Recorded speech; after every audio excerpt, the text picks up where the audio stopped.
High বন্ধুরা, আজ ভীষণ গরম, তাই বিকেলে আইসক্রিম তৈরি করব। তার জন্য আইসক্রিম তৈরি করার একটা পাউডার নিয়ে এসেছি।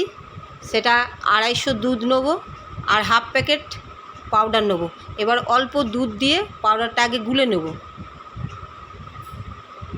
ভালো করে গুলে নেওয়ার পর ওটার মধ্যে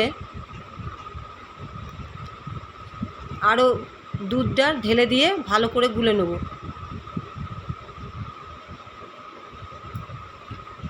এবার ওর মধ্যে যে যেমন মিষ্টি খায় সেরকম চিনি দিয়ে দিতে হবে।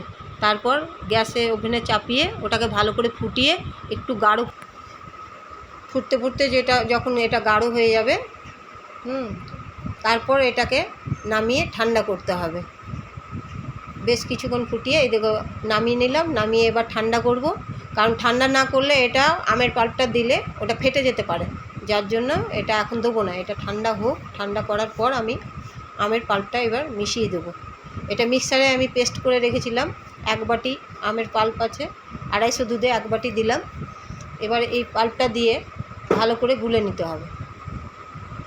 ভালো করে গুলে যাতে ডাব হয়ে না থাকে, ভালো করে গুলে এটাকে এবার বাটির মধ্যে দিয়ে আমি প্রত্যেকটা বাটিতে ঢেলে দিলাম। এবার যেটা বাজবে সেটা একটা বড় টিফিন বক্সের মধ্যে ঢেলে দেবো। এবার সব ঢালা হয়ে গেছে আমার। ঢাকনাগুলো লাগিয়ে এবার এটা আমি ফ্রিজে ভরে দিচ্ছি।